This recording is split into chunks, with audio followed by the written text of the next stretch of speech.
Hello students, आज की इस वीडियो में मैं डिस्कस करूँगी कि सेल बायोलॉजी या फिर साइटोलॉजी की स्टडी के लिए कौन से राइटर की बुक सबसे अच्छी रहेगी। तो according to my personal experience, PS Verma और वीके अग्रवाल की साइटोलॉजी की बुक सबसे बेस्ट है। तो अगर आप साइटोलॉजी यानी सेल बायोलॉजी की स्टडी के लिए कोई बुक ढूंढ रहे हैं तो मैं आपको सजेस्ट करूंगी कि पीएस वर्मा और वीके अग्रवाल की बुक ही लें। अब साइटोलॉजी के लिए आप पीएस वर्मा और वीके अग्रवाल ही क्यों लें, इसके लिए कुछ रीज़न्स हैं तो जो इस प्रकार हैं। सबसे पहली बात आती है लैंग्वेज की, सिंपल लैंग्वेज। पीएस वर्मा और वीके अग्रवाल की जो साइटोलॉजी की बुक्स होती हैं उनकी लैंग्वेज बहुत ही सिंपल होती है, जो कि हिंदी मीडियम वाले स्टूडेंट्स के लिए बहुत अच्छी है, क्योंकि सिंपल लैंग्वेज होने की वजह से चीज़ें बहुत ही जल्दी और आसानी से समझ आ जाती है। ज़्यादा टफ वर्ड्स इसमें यूज़ नहीं किए जाते हैं, तो जो इसकी एक बहुत अच्छी खासियत है। और ये इंग्लिश मीडियम के स्टूडेंट्स के लिए भी अच्छी है, क्योंकि लैंग्वेज इस तरीके की होती है कि हम जल्दी से जल्दी टॉपिक्स को समझ जाते हैं। दूसरी बात, डीप एंड डिटेल्ड स्टडी।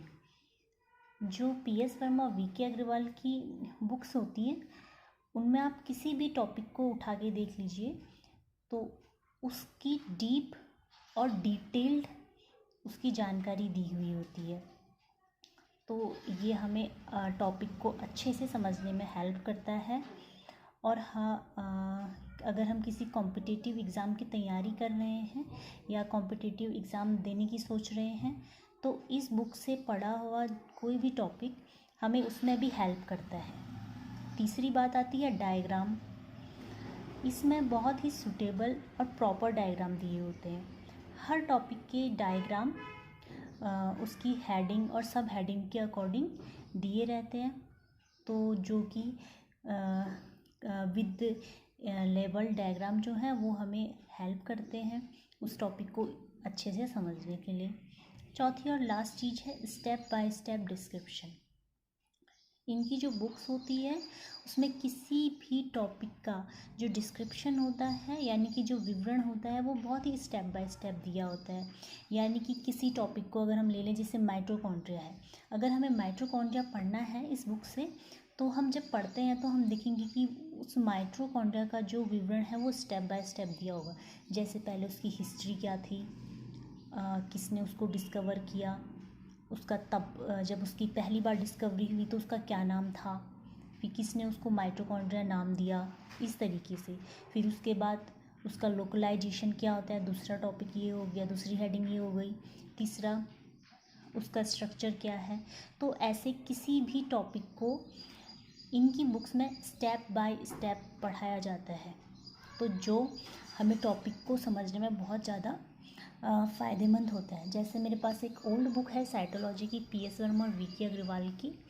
अगर इसमें मैं आपको माइटोकॉन्ड्रिया दिखाऊं तो आप यहीं पे देख सकते हैं, चैप्टर 11 है माइटोकॉन्ड्रिया, और जिसमें स्टार्टिंग में आपको बताया है कि माइटोकॉन्ड्रिया वर्ड कहाँ से निकला, कौन सी लैंग्वेज से निकला, और उसके बारे में थोड़ा सा बताया है। फिर इस टॉपिक माइटोकॉन्ड्रिया में बताया है हिस्टोरिकल लिखा है, जिससे कि किसने इसे डिस्कवर किया। जैसे फ्लेमिंग ने इसे 1882 में डिस्कवर किया और इसका नाम दिया फिला। बाद में अल्टमान ने इसको बायोब्लास्ट नाम दिया, और प्रेजेंट में जो नाम है माइटोकॉन्ड्रिया वो बेंडा ने दिया। तो ऐसे ही हर टॉपिक माइटोकॉन्ड्रिया नहीं, आप गोल्जी कॉम्प्लेक्स या क्लोरोप्लास्ट, प्लाज्मा मेम्ब्रेन, कुछ भी उठा के देख लीजिए, तो इतना बढ़िया स्टेप बाय स्टेप डिस्क्रिप्शन इन्होंने दिया हुआ है कि पूरे टॉपिक में इंटरेस्ट हमारा बना रहता है। तो जब हम हिस्ट्री पढ़ते हैं उसके बाद आ जाता है डिस्ट्रीब्यूशन और लोकलाइजेशन, यानी कि ये कहाँ पर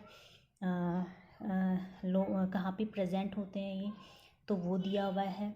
उसके बाद इसमें देखिए ओरिएंटेशन दिया हुआ है, तो उसका डायग्राम है विद नेम। थोड़ा आगे हम जाते हैं तो फिर इसके हम पढ़ते हैं morphology, number, shape and size बताया हुआ है, स्ट्रक्चर बताया हुआ है।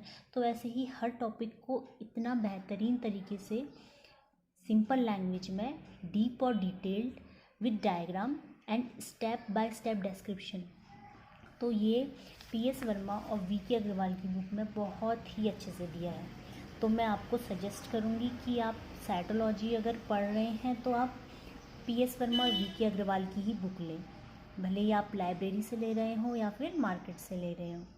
इन सब के अलावा अगर आप कोई भी बुक लेते हैं तो आपको मैं सजेस्ट करूँगी उसमें ये 4 बातें हों कि उसकी लैंग्वेज सिंपल हो, उसका जो स्टडी डीप और डिटेल स्टडी हो ताकि आप कोई कॉम्पिटिटिव एग्ज़ाम दे रहे हो तो उसमें भी काम आए, डायग्राम उसमें प्रॉपर हो और उसको स्टेप बाय स्टेप यानी कि पूरे इंटरेस्ट को बनाए रखते हुए किसी भी टॉपिक को कवर करा गया हो।